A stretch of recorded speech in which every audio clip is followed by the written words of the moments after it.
முன்னுரிமை பாதுகாப்புக்கான மக்கள் இயக்கம் சார்பிலே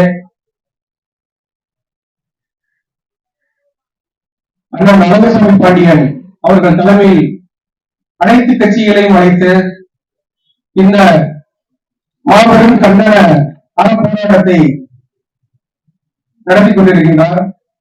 இப்படி ஒரு போராட்டம் இங்கே நடக்க இருக்கிறது என்று நான் சமீபமாக வலைதளத்தில் தெரிந்து கொண்டேன். ஆனால் யாரும் தெரியல. யாரு அண்ணன் அழகசாமி பாண்டியன் நான் பார்த்திருக்கேன், ஆனா பேர்லாம் எனக்கு தெரியல. என்னை இந்த போராட்டத்தில் நீங்கள் அவசியம் அஇஅதிமுகவின் சார்பாகவும் ஒரு வழக்கறிஞராகவும் இது இல்லாமல் நீங்கள் ஒரு சமூகத்தின் மீது அக்கறை கொண்ட ஒரு நபர் என்பதால் நீங்கள் கலந்து கொள்ள வேண்டும் என்று வைகை பாசன சங்கத்தின் மாவட்ட தலைவர் அண்ணன் MSK பாக்கியநாதன் அவர்கள் என்னை நீங்கள் கொஞ்சம் நாட்களை கூட்டிக் கொண்டு நீங்கள் இங்கு வர வேண்டும், இதில் கலந்து கொள்ள வேண்டும் என்று என்னிடத்திலே நேற்று முதுகுளத்திலே ஒரு பொதுக்கூட்டம் நடந்தது. அந்த முடிந்த நேரத்தில் ஒரு 9 போல எனக்கு அண்ணன் தகவல் சொன்னாங்க. எனக்கு கண்டிப்பா நான் கலந்துக்கிறேன் அப்படின்னு சொல்லிட்டு நேற்றைய தினம் கொடுத்தேன். அதற்கு முன்னால் இந்த யாரும் இருக்கிற எனக்கு எந்த விதமான ஒரு பேருமே இல்லை. பின்னாடி இருக்கிற ஒரு போன் நம்பர் மட்டும் தான் என்ன கொடுத்துருக்காங்க. ஆனால் கட்சி சார்ந்தது நான் என்ன சொல்கிறேன், அதிமுக இருக்கேன், திமுக இருக்கோம், பல்வேறு கட்சிகள் இருக்கின்றன. இதற்காக அந்த கட்சிகள் எல்லாம் மக்கள் நலனை கருத்தில் கொள்ளாத எந்த கட்சியுமே மக்கள் நலன் கொடுக்க மாட்டார்கள் என்றுதான் யதார்த்தம். ஆனால் சிலரால் ஏமாற்றலாம், ஆனால் காலம் முழுக்க அதிலே போன்று செயல்பட முடியாது. ஏன்னா மக்கள் பார்த்திருக்கோம், முன்னதாக இல்லை, எல்லாருமே அரசியல் விழிப்புணர்வு பல்வேறு என்பது நான் யதார்த்தமான விஷயம் நினைக்கிறேன். மக்கள் உறவுகளாக இருக்கின்ற எந்த அரசுமே எனக்கு நினைக்க முடியாது. மக்கள் இயல்பாக இப்ப அரசியல் விழிப்புணர்வு அதிகம் முதலில் வரும்போதுதான் அவர்களுக்கான தேவை. ஏனால் ஒரு ஜனநாயக நாட்டில் நன்மைகள் இருக்கு, தீமைகள் இருக்கு. ஒரு மன்னராட்சி நாட்டில் நன்மைகள் இருக்கு, தீமை இருக்கு. ஒரு மன்னர் நினைச்சா அவர் சரியான மன்னரை நினைத்தால், ஒரு திட்டத்தை செயல்படுத்த நினைத்தால் எவ்வளவு எதிர்ப்பு இருந்தாலும் அவர் செயல்படுத்தி விடுவார். அது நல்லதா இருந்தாலும் கெட்டதா இருக்கலாம், நல்ல மன்னராக இருந்தால் நல்லதாக வரும், கெட்டதாக இருந்தால் கெட்டதாக வைக்கும். ஆனால் இந்த ஜனநாயக நாட்டை பொறுத்த மட்டும்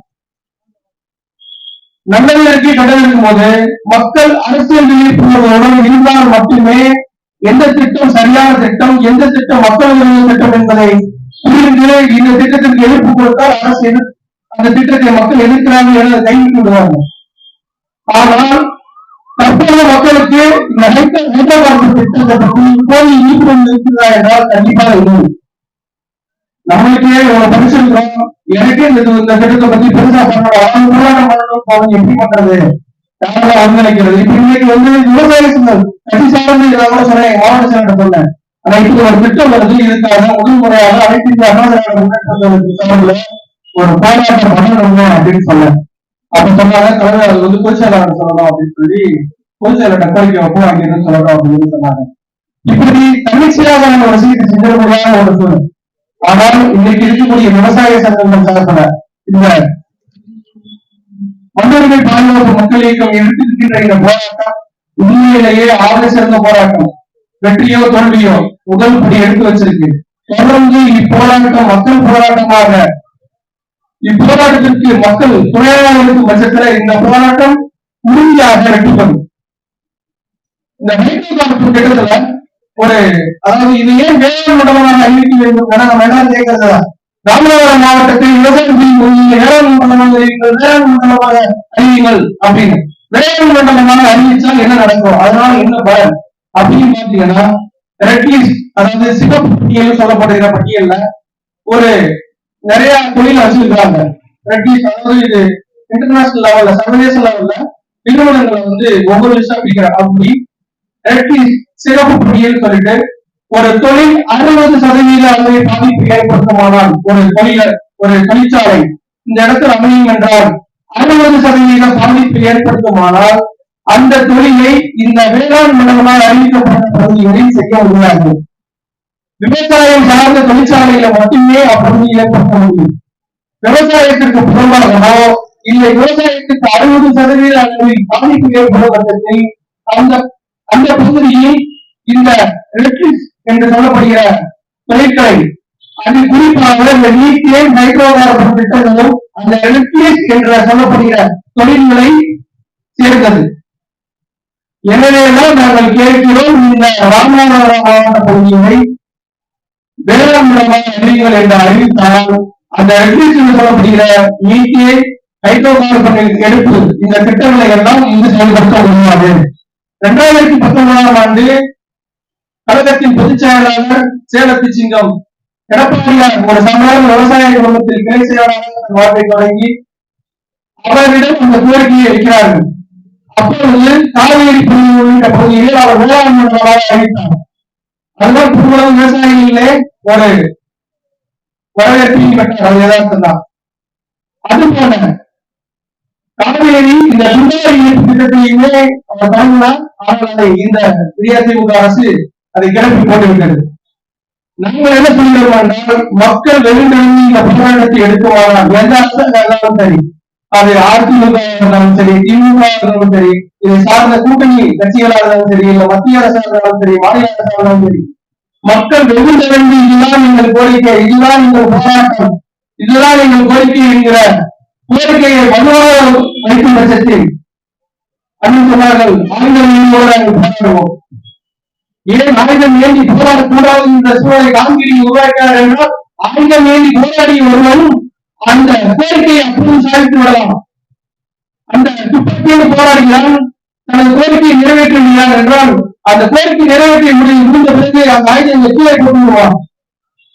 போட்டுவிட்ட துப்பாக்கியையும் ஆயுதங்களையும் இன்னொரு தலைமுறை எடுத்து போராடும். தொடர்ந்து ஆயுதங்களை ஒவ்வொரு ஆயுதத்துக்கும் எடுக்க நேரடி நீங்கள் காரணத்தினாலே காந்தியில் அகிம்சையை கையாண்டார். ஏனென்றால் ஆயுதம் எடுக்க தெரியாமல் இல்லை. இன்றைக்கு பல்வேறு தேசங்களிலே ஆயுத மீறி கிளர்ச்சியாளர்கள் தொடர்ந்து நடந்து கொண்டிருக்கிறார்கள். ஆனால் அவர்களால் அது முழுமையாக செயல்படுத்த முடியாத காரணம், தொடர் ஆயுத போராட்டம் வெற்றி பெறாது. அதை தீவிரவாதமாக பல்வேறு கோணங்களாக நம்மளை திருப்பி அதை நம்மை சிதைத்து விடுவார்கள். இதை குறிப்பாக புரிகிறார்கள் அகப்போராட்டம் என்று. அகப்போராட்டம் இன்னும் அது ஒரு நபரோ இன்னும் பல்வேறு மக்கள் இப்ப எனக்கு என்னோட அனுபவத்தில் உட்பட்டா ஊசியை, தமிழர்கள், மறுநாடு இதெல்லாமே தேர்வு, இதெல்லாம் என்னோட அனுபவம். அப்படி எனக்கு என்ன தோணுச்சு அப்படின்னா, ஒரு பகுதியில இந்த ஆய்வு மேற்கொண்டே வராங்க, இந்த பகுதியெல்லாம் கேஸ் நீட்டி இருக்குன்னு அவங்க கண்டுபிடிச்சாங்க அப்படின்னா, இந்த இடத்துல ஒரு பிளான் போடணும் அவங்க என்ன வரும். அப்ப அந்த பிளான் போடுறது அந்த இடத்துல இருக்கக்கூடிய நிலங்களை கையகப்படுத்துவாங்க. அந்த இடங்களுக்கு சுத்திக்ஷன் பண்ணுவாங்க. ஏன்னா ஒரு பேக்டருக்கு எல்லாம் போய் ஒரு ஏக்கர் செஞ்ச முடியாது. அதுக்கு முன்னாடி 7 ஏக்கர் இடங்களை எடுத்து கையகப்படுத்தி அதை வந்து அந்த இடத்துக்கு செயல்படுத்துவாங்க. அந்த வேலைவாய்ப்பு சொல்லுவாங்க. எத்தனையோ திட்டங்களை பார்த்திருக்கோம். இங்க தயாரிக்கக்கூடிய தமிழில் தயாரிக்கக்கூடிய அதானி அந்த மின்சார தயாரித்து இந்த தேவையா இந்த பல்வேறு மாநில நிறுவனத்தை இந்த மாநிலத்திற்கு என்ன பயன் கிடைச்சிருக்கு. எனவே நான் குறிப்பாக எனக்கு இந்த வாய்ப்பை நல்கிய அண்ணன் எம்எஸ்கே பகிரான அந்த மனிதநீதி பாதுகாப்பு மக்கள் இயக்கம் அண்ணன் அழகசாமி பாண்டியனை நான் சிறந்த நான் வாழ்த்துகிறேன், பாராட்டுகிறேன். ஏனென்றால் ஒரு துணி ஒரு ஸ்பாட் கொடுத்திருக்காங்க. நீங்க இதை புடிச்சுக்கணும். இதை புடிச்சுக்கிட்ட ஒவ்வொரு அடுத்த நான் இதை புதுவத்தில் வரக்கூடிய ஊராட்சி ஒன்றிய கவுன்சிலர் கூட்டத்தில் நான் விவாதிப்பேன். இதை வந்து கண்டிப்பா இந்த அரசு இந்த திட்டத்தை முழுமையாக கைவிட வேண்டும். இல்லை என்றால் இப்போராட்டத்தை மக்கள் வலுவுடன் சேர்த்து மிகப்பெரிய அளவில இப்போராட்டத்தை முன்னெடுக்க வேண்டும். கூடுதலான அளவுக்கு மக்களிடம் இதை விழிப்புணர்வு ஏற்படுத்த வேண்டும். கடந்த முறை நாங்கள் ஒவ்வொரு கிராம சபை கூடுதலையுமே இந்த ஹைட்ரோ கார்பன் திட்டத்துக்கு எதிராக தீர்மானம் நிறைவேற்ற சொல்லி ஊராட்சி மன்ற தலைவருக்கு வலியுறுத்தினோம். அவர்களும் தீர்மானம் நிறைவேற்றி மாவட்ட ஆட்சியரிடம் ஒப்படைத்திருக்கிறார்கள்.